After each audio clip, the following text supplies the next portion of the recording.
Hello student. आज हम पढ़ेंगे एचटेट टीजीटी मैथ्स के सभी इम्पोर्टेंट फार्मूले। ये वो सभी इम्पोर्टेंट फार्मूले हैं जो अभी तक 2011 से लेके 2024 तक इन पर बेस्ड जितने भी क्वेश्चंस आए वो सभी फार्मूले मैंने यहाँ पर राइट डाउन किए हैं। तो ये ऑब्वियसली आपकी प्रिपरेशन में बहुत हेल्पफुल है। तो हम पढ़ेंगे सबसे पहले मेंजोरेशन। मेंजोरेशन के जो फॉर्मूले हैं इन पर बेस्ड हमारे पास 7 से 8 क्वेश्चन 100% आते ही है। और वो किस टाइप से आते हैं, अगर हमसे कई बार पूछ लिया जाता है कि कोई स्पेयर है और कोई सिलेंडर है, अगर इनकी रेडियस इतने रेशियो में है तो इनका जो हमारा वॉल्यूम आएगा उसका क्या रेशियो होगा। या कई बार पूछ लिया जाता है अगर स्पेयर की जो रेडियस है वो सिलेंडर की रेडियस के इतने गुना है, मतलब कुछ इसी टाइप से हमसे क्वेश्चन पूछ लिए जाते हैं। कई बार डायरेक्ट भी हमसे फॉर्मूले पूछ लिए जाते हैं और डायरेक्ट इन पर बेस्ड क्वेश्चन भी पूछ लिए जाते हैं। तो हमें इन सभी फॉर्मूले को लर्न करना बहुत ही इम्पोर्टेंट है। सबसे पहले हम देखेंगे क्यूब। जो क्यूब होता है उसका वॉल्यूम क्या होता है ए क्यूब, और इसका जो कर्व सरफेस एरिया होता है वो क्या होता है 4a²। जो टोटल सरफेस एरिया होता है वो क्या होता है 6a²। उसके बाद होता है क्यूबॉइड। क्यूबॉइड का जो वॉल्यूम होता है वो क्या होता है LBH। एल से हमारी जो लंबाई है वो होती है लेंथ, बी से ब्रेथ मतलब चौड़ाई, एच से हाइट मतलब ऊंचाई। और इसका जो कर्व सरफेस एरिया होता है वो होता है 2H × L + B। और इसका जो टोटल सरफेस एरिया होता है वो होता 2 × LB + BH + HL। इसके बाद स्पेयर का जो वॉल्यूम होता वो होता 4/3πr³। इसका जो कर्व सरफेस एरिया होता वो होता 4πr²। इसका जो टोटल सरफेस एरिया होता वो भी क्या होता है 4πr²। मतलब जो हमारा स्पेयर होता है उसका कर्व सरफेस एरिया और टोटल सरफेस एरिया दोनों ही हमारे पास सेम होते हैं 4πr²। इसके बाद होता है हेमिस्फेयर। जो स्पेयर होता है अगर हम उसको ही 2 से डिवाइड कर दे तो हमारे पास फॉर्मूला आ जाता है हेमिस्फेयर का। तो अगर हम इसको 2 से डिवाइड करेंगे, 2 से अगर इसको हम डिवाइड करते हैं तो 2 से 4 कैंसिल आउट हो जाता है 2 टाइम, तो हमारे पास आता है 2/3πr³। इसी टाइप से इसका जो कर्व सरफेस एरिया होता है वो होता है 2πr², क्योंकि अगर हम इसको 2 से डिवाइड करेंगे तो वो क्या हो जाता है 2 तो 2πr²। अब हमें यहाँ पे ध्यान रखना है जो हेमिस्फेयर होता है उसका जो टोटल सरफेस एरिया है वो स्पेयर की तरह सेम नहीं रहता, यहाँ पर ये डिफरेंट होता है। यहाँ पे ये हो जाता 3πr²। इसके बाद होता है सिलेंडर। इसका वॉल्यूम होता πr²H। इसका कर्व सरफेस एरिया होता है 2πrH। एंड इसका जो टोटल सरफेस एरिया होता है वो होता है 2πr × R + H। कौन होता है, कौन का वॉल्यूम होता है हमारे पास 1/3πr²H। और इसका कर्व सरफेस एरिया होता πrL। एंड इसका जो टोटल सरफेस एरिया होता वो होता πr × R + L। एक क्वेश्चन बहुत रिपीट होता है, वो होता है कि कोई पहिया है वो एक चक्कर में इतनी डिस्टेंस कवर करता है, तो इतने चक्रों में वो कितने डिस्टेंस कवर करेगा। तो इसके लिए डायरेक्ट फार्मूला होता है जो टोटल डिस्टेंस वो कवर करता है, ये हमें क्वेश्चन में गिवन होगी। तो पहले हमसे ये सब कुछ जो टोटल डिस्टेंस है वो भी हमें क्वेश्चन में गिवन होती है, और जो पहिया होता है उसकी रेडियस भी हमें क्वेश्चन में गिवन होती है। बस हमें वहाँ पे क्या करना होता है, चक्रों की संख्या बतानी होती है। तो इसके लिए हमारे पास डायरेक्ट फार्मूला होता है, हमें यहाँ पे डायरेक्ट फार्मूला अप्लाई करना है। वो क्या होता है, जो हमें क्वेश्चन में डिस्टेंस गिवन है उसके अपॉन में हम क्या कर देते हैं 2πr। आर की वैल्यू भी हमें क्वेश्चन में गिवन होती है और पाई की वैल्यू हमें पता है क्या होती है 22/7। तो पहिए की जो चक्रों की संख्या होती है वो क्या होती है टोटल डिस्टेंस अपॉन में 2πr। अब हम देखेंगे यहाँ पे face diagonal of A cube. कई बार इससे बेस्ड क्वेश्चन आ जाता है क्योंकि वो हमें डायगनल दे देती है, तो हम डायगनल की हेल्प से अगर हमें क्वेश्चन में क्यूब का जो फेस डायगनल है वो गिवन है तो इसकी हेल्प से हम यहाँ पे जो साइड है उसको निकाल लेते हैं। क्वेश्चन इस टाइप से आता है कि हमें जो क्यूब है उसका फेस डायगनल दे दिया जाता है और हमसे पूछा जाता है कि उसका वॉल्यूम क्या है। तो यहाँ से हम ए की वैल्यू निकाल के साइड की वैल्यू निकाल के ऑब्वियसली हम वॉल्यूम निकाल सकते हैं, कैसे करके a³ करके। ए की वैल्यू आते ही हम उसका क्यूब कर देंगे और हमारे पास उसका वॉल्यूम ईजिली निकल आता है। तो फेस डायगनल गिवन हो तो हम क्या करते हैं √2a। अगर बॉडी डायगनल गिवन हो, हमें मोस्टली क्वेश्चंस में बॉडी डायगनल गिवन होता है ना कि फेस डायगनल, तो हमें इस क्वेश्चन पे इस वाले फॉर्मूले पर फोकस करना इम्पोर्टेंट है। तो सबसे पहले body diagonal of A cube क्या होता है, √3a। इसके बाद डायगोनल ऑफ अ स्क्वायर, अगर हमसे डायगोनल पूछ लिया जाए स्क्वायर का जो डायगोनल होता है वो कितना होता है हमारे पास, √2a। तो यहाँ पे जो क्यूब का डायगोनल होता है वो √3a होता है। और अगर हमसे पूछ लिया जाए हमसे कि डायगोनल ऑफ स्क्वायर क्या है, वो क्या होता है, √2a। तो ये दोनों क्वेश्चन इसी टाइप से आते हैं, हमें क्वेश्चंस में डायगोनल गिवन होते हैं, वहाँ से हम साइड निकालते हैं, क्योंकि इसके वॉल्यूम में क्यूब का वॉल्यूम क्या होता है, अगर हम साइड का क्यूब कर दें तो ईजिली हमारा जो वॉल्यूम है वो निकल आता है, इसलिए हमें ये वाला क्वेश्चन ज़्यादा रिपीट होता है। इसी टाइप से स्क्वायर में भी हमें बस साइड की नीड होती है एरिया निकालने के लिए, तो इसलिए क्वेश्चन में हमें क्या गिवन होता है, स्क्वायर का डायगोनल गिवन होता है, जिसको हम √2a के इक्वल पुट करके यहाँ से साइड की वैल्यू निकाल सकते हैं, और वहाँ से हम एरिया का फॉर्मूला यूज़ कर लेते हैं, a² और साइड का स्क्वायर करके हमारे पास एरिया आ जाता है। इसके बाद होता है हमारे पास cross section area of hollow cylinder. ये 1 से 2 बार क्वेश्चन आया है, तो इसलिए मैंने यहाँ पे इसको मेंशन किया। इस टाइप के क्वेश्चन ज़्यादा रिपीट नहीं होते, बट कई बार पूछ लिए जाते हैं, ये पूछा भी गया है, इसलिए मैंने इसको यहाँ पर मेंशन किया है। Cross section area of a hollow cylinder क्या होता है, वो होता है A = pi into r² minus r1 का स्क्वायर। यहाँ पे हमें 2 रेडियस गिवन होती है, जस्ट हमें उन 2 रेडियस को इस वाले फॉर्मूले में अप्लाई करना होता है, और यहाँ से हमारा जो क्रॉस सेक्शन एरिया है वो निकल आता है ईजिली। इसके बाद क्या होता है, ये ज़्यादा इम्पोर्टेंट नहीं है, क्योंकि ये तो इसके साथ मैंने वैसे ही लिखे, बट ये इतना इम्पोर्टेंट नहीं है। यहाँ पर ये वाला जो फॉर्मूला है ये इम्पोर्टेंट है, तो इसलिए आप इनको स्किप भी कर सकते हो। इसके बाद ये वाले भी क्वेश्चन अभी तक एग्जाम में नहीं आए, इनको आप स्किप कर सकते हो। अब हम देखते हैं एरिया ऑफ रोम्बस।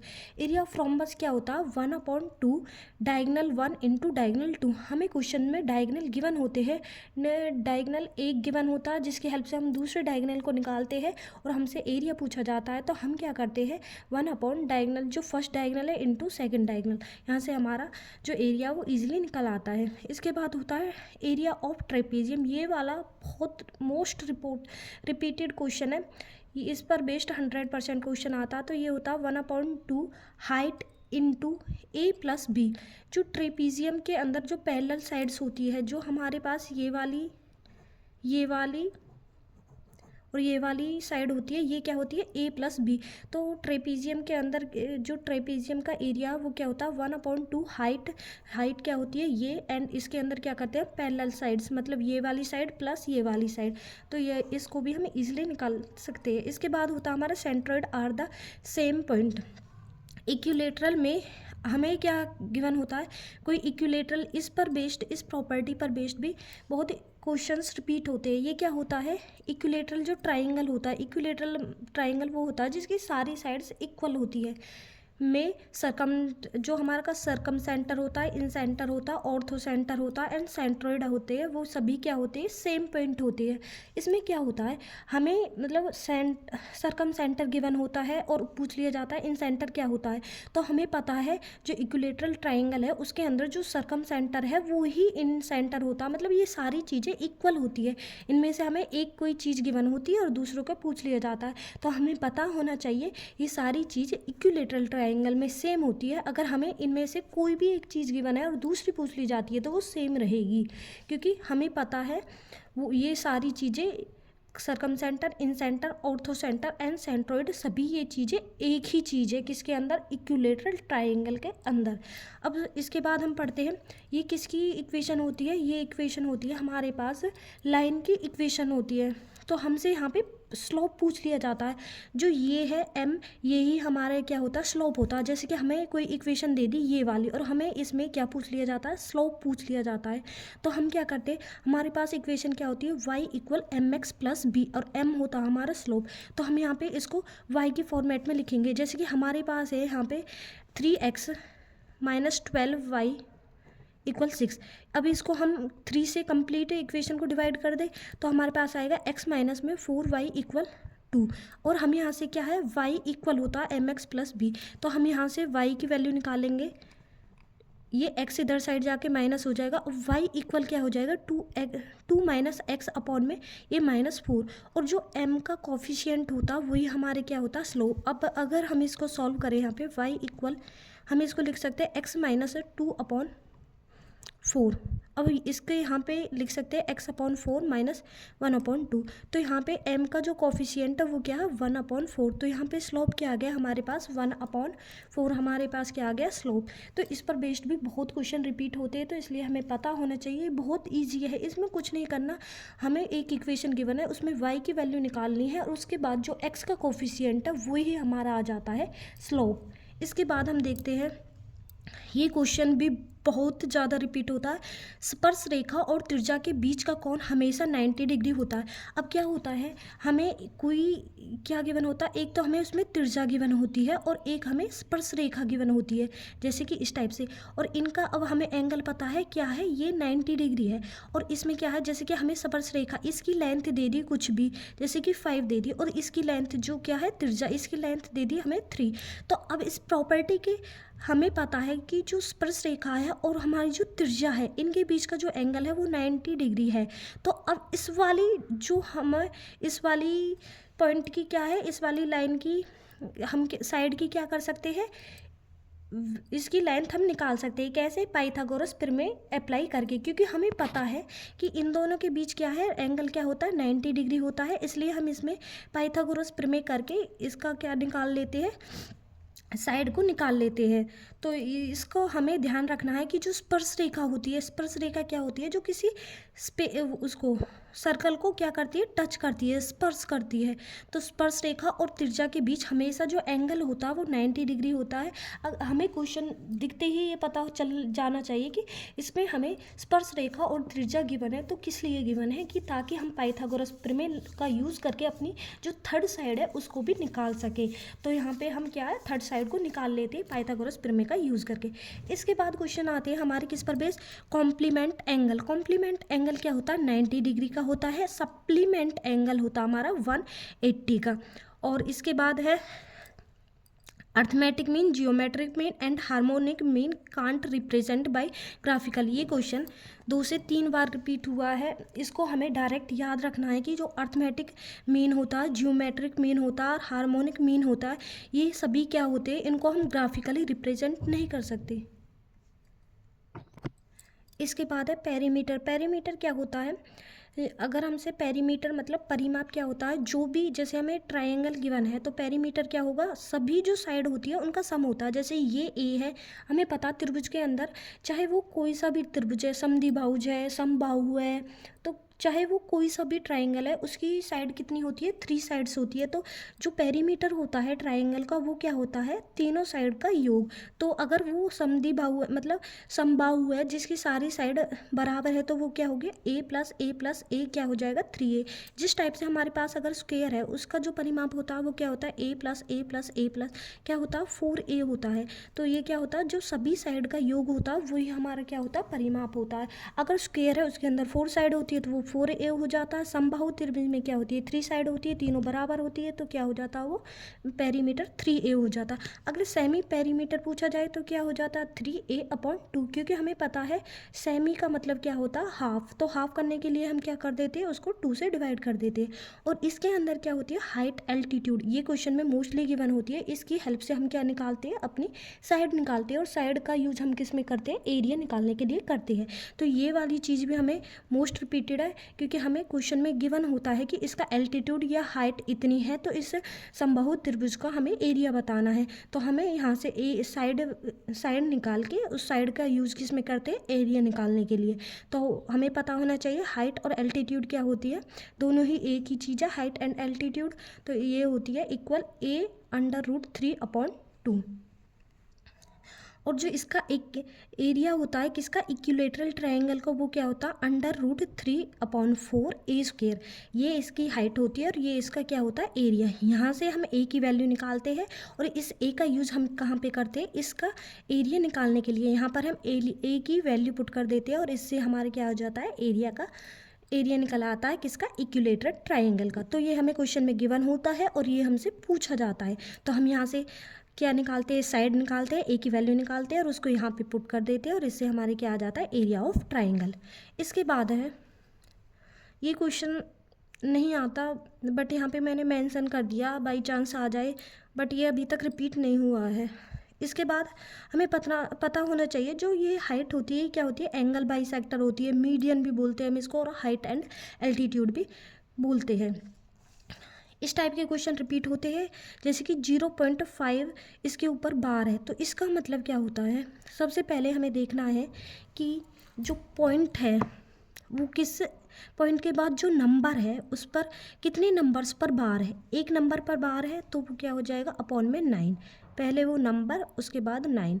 जैसे यहाँ पे क्या है, 2 नंबर्स के ऊपर क्या है, बार, तो यहाँ पे पहले वो नंबर उसके बाद 2 नंबर्स पे क्या है, बार है, तो 2 बार 9।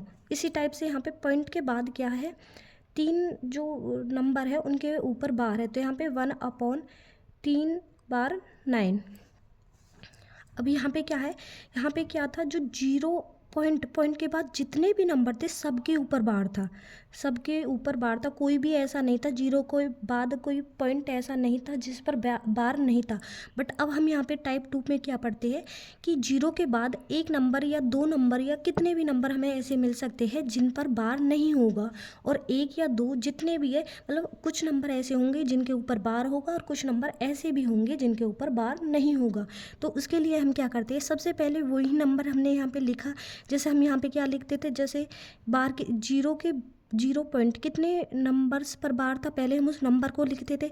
अब यहाँ पे क्या, 0 के बाद जितने भी नंबर है हमने उस नंबर को एज इट इज़ लिखा, उसके बाद जिस नंबर पर बार नहीं है उसको हम इसमें से माइनस कर देते हैं। उसके बाद अपॉन में एक नंबर के ऊपर ही बार है तो 1 बार 9 आएगा, और उसके बाद जो नंबर जिसके ऊपर बार नहीं है उसके लिए हम क्या लगाते हैं, 0, इसको हम माइनस कर देते हैं और अपॉन में इसको हम आगे इसका कैलकुलेट करके अपना आंसर फाइंड आउट कर लेते हैं। जैसे कि यहाँ पे क्या है, सबसे पहले हमने देखा कि ये सेकंड टाइप का क्वेश्चन है, क्योंकि इसमें 0 के पॉइंट हर जो डिजिट है हर नंबर पर बार नहीं है। तो सबसे पहले तो हम इस कंप्लीट नंबर को ही लिखते हैं, जैसे हमने यहाँ पे 47 को लिखा था तो हमने यहाँ पे सबसे पहले 47 लिखा। इसी टाइप से यहाँ पे क्या है, ये नंबर 235, सबसे पहले हमने 235 को लिखा, उसके बाद देखा हमने कौन सा नंबर ऐसा जो जिस पर बार नहीं है, तो यहाँ पर 2 है जिस पर बार नहीं है, तो इसलिए हम इसको इसमें से 2 को माइनस कर देंगे। अपॉन में क्या होता है, सबसे पहले जितने नंबर्स पे क्या है, बार है, तो इतने ही 9 आते हैं, तो 2 यहाँ पे 2 नंबर्स के ऊपर बार है तो यहाँ पे 2 बार 9। उसके बाद कितने नंबर ऐसे हैं जिन पर बार नहीं है, वो एक ही ऐसा नंबर है जिस पर बार नहीं है, तो इसलिए 1 बार 0। अब इसको इसमें से माइनस करके अपॉन में क्या कर देंगे, 990। इसके बाद आता है हमारे पास टाइप 3। ये कौन सा टाइप होता है, अभी तक हम पढ़ते थे जो पॉइंट है उसके पहले 0 ही था, उसके पहले 0 ही था, बट अब यहाँ पे क्या होता है, एक नंबर ऐसा होता है, मतलब अब यहाँ पे 0 के अलावा कोई और नंबर होगा। तो हमने देखा यहाँ पे सबसे पहले हम क्या करते हैं, जैसे ये है 1, तो हम सबसे पहले लिखते हैं एक सही, जो मतलब यहाँ पे नंबर गिवन है उसको सही में लिखते हैं। तो यहाँ पे 2 होता तो हम लिखते 2 सही 50/99, तो यहाँ पे 1 ही है तो हमने लिखा 1 सही 50/99। अब इसको हम कैसे सॉल्व करते हैं, इससे मल्टीप्लाई करते हैं प्लस इसको करते हैं, तो इसी टाइप से हमने यहाँ पे किया 99। अब ये 99 कैसे आता है, जैसे कि यहाँ पे 1 सही 1 सही 50/99, 99 कैसे आया, क्योंकि हम जानते हैं कि कितने पॉइंट के बाद कितने नंबर्स पर 9 बार है, तो 2 पॉइंट्स पर बार है, तो इसलिए 2 बार 9 आएगा। तो हमने इसको ऐसे लिखा, और हमें पता हम इस जो हमारी इस टाइप की फ्रैक्शन होती है उसको किस टाइप से हम सॉल्व करते हैं, इससे मल्टीप्लाई करते हैं और इसको इससे प्लस करते हैं। तो हमने इसी टाइप के इसी को क्या कर दिया, ऐड कर दिया, और यहाँ से कैलकुलेट करके हमारा आंसर आ गया। जैसे कि हमारे पास ये है 2.49। सबसे पहले हम क्या करेंगे, जो ये वाला पॉइंट होता है इसको इस वाले नंबर को क्या करते हैं, सही में लिखते हैं।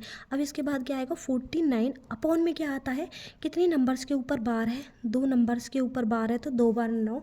अब हमें पता है इस टाइप की फ्रैक्शन को कैसे सॉल्व करते हैं, 2 × 99 प्लस ये क्या आएगा 49/99। अब इसका हम सिंपल इससे मल्टीप्लाई करके इसको हम क्या कर देंगे, ऐड कर देंगे, और हमारे पास फाइनली ये वाला आंसर आ जाएगा। तो ये 3 टाइप के क्वेश्चंस होते हैं, हमें इन क्वेश्चंस को ध्यान रखना है। अब हमारे पास यही ईजिली क्वेश्चन पूछे जाते हैं नॉर्मली। और फिर क्या है हमारे पास, इस टाइप के क्वेश्चन भी मोस्ट रिपीटेड है। सबसे पहले क्या होता है कि हमें देखने है कि ये फाइनाइट है या इनफाइनाइट। अगर यहाँ पे इनफाइनाइट है, इन्फिनिटी का यूज हुआ है, तो ये क्या है, इनफाइनाइट है। इनफाइनाइट में अगर हमारे पास प्लस है तो हम क्या करते हैं, जो ये नंबर गिवन होता है इसके दो हम क्या फैक्टर्स में मल्टीप्लाई करते हैं। जैसे कि दो फैक्टर्स में इनको हम मतलब तोड़ते हैं। जैसे कि यहाँ पे क्या 6 है तो इसको क्या लिख सकते हैं, 2×3। अब ये नंबर्स कैसे होने चाहिए, ये दोनों नंबर्स ऐसे होने चाहिए, इनके बीच डिफरेंस 1 का होना चाहिए। जैसे कि अगर यहाँ पे होता हमारे पास 12 होता, तो 12 को हम किस टाइप से ब्रेक कर सकते हैं, 3 × 4। 3 और 4 के बीच कितने का डिफरेंस है, 1 का। तो ये क्या है, अगर यहाँ पे प्लस हो तो हमारे पास बड़ा वाला आता है, और अगर यहाँ पे ही हमारे पास माइनस हो जाता तो हम छोटा वाला हमारा आंसर होता। जैसे यहाँ पे माइनस है तो हमने 20 का ऐसे दो नंबर्स में ब्रेक किया जिनके बीच का डिफरेंस क्या हो, 1। तो 4 × 5, इन दोनों के बीच डिफरेंस क्या, 1। और ये क्या होता है, 4 × 5 20 ही होता है। तो हमें अब यहाँ पे माइनस गिवन है तो हमारे पास आंसर क्या आएगा, छोटे वाला। तो 4 क्या है हमारा यहाँ पे आंसर। अब हमारे पास क्या था, एक हमारे पास था कि यहाँ पे प्लस था, एक बार यहाँ पे क्या था, माइनस। बट कई बार हमारे पास ऐसा क्वेश्चन आ जाए जिसके फैक्टर्स ही नहीं हो सकते। मतलब जैसे कि 7 है, 7 को हम ऐसे दो नंबर्स में ब्रेक नहीं कर सकते जिनका जो डिफरेंस है वो 1 हो, क्योंकि हम इसको किस टाइप से ब्रेक कर सकते हैं, 1 × 7 ही हमारे पास क्या हो सकता है, 7। बट हमने देखा कि 7 और 1 के बीच डिफरेंस 1 नहीं है, तो ये क्या होता है, हमारा अलग टाइप का क्वेश्चन होता है। इसके लिए हमारा जस्ट एक फॉर्मूला होता है, √4a + 1। अब यहाँ पे प्लस है तो यहाँ पे प्लस आएगा, +1 होल अपॉन में 2। अगर यहाँ पे हमारे पास क्या होता, यहाँ पे माइनस होता, जैसे कि यहाँ पे माइनस है तो हमारे पास यहाँ पे प्लस था, बट यहाँ पे अब क्या हो जाएगा, माइनस। तो हमारे पास क्या आएगा, √। ये सेम होता है दोनों प्लस और माइनस के लिए, बस ये डिफरेंस होता है। अगर यहाँ पे प्लस है तो यहाँ पे प्लस आ जाएगा 1 के सामने, अगर यहाँ पे माइनस है तो 1 के सामने क्या हो जाता है, माइनस हो जाता है।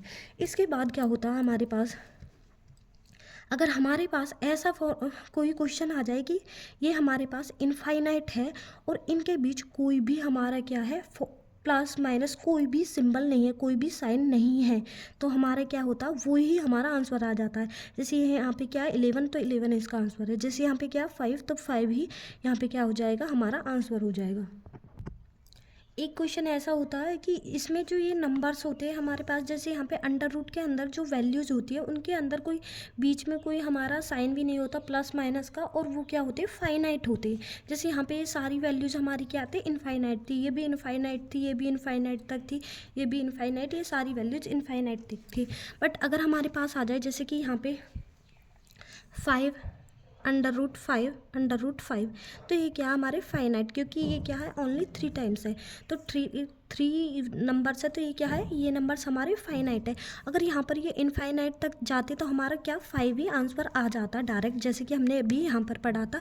इनके बीच अगर कोई सिंबल नहीं है और ये सब क्या है, इनफाइनाइट तक वैल्यूज जा रही है, तो हमारा वो ही नंबर आंसर आ जाता है, जो कि √, के अंदर जो भी वैल्यू है। बट अगर हमारे पास आ जाए कि ये फाइनाइट टाइम है, जैसे कि यहाँ पे 3 टाइम है, तो हम क्या करते हैं, सबसे पहले उस नंबर को लिखते हैं जो कि √, के नीचे √, के अंदर है। उसके बाद हम क्या करते हैं, 2 की पावर इतनी करते हैं जितने टाइम ये वैल्यूज़ रिपीट है, 1, 2 और 3। तो यहाँ पे क्या आ गई, 2 की पावर 3, माइनस करते हैं 1, अपॉन में क्या करते हैं, ये ही 2 की पावर 3।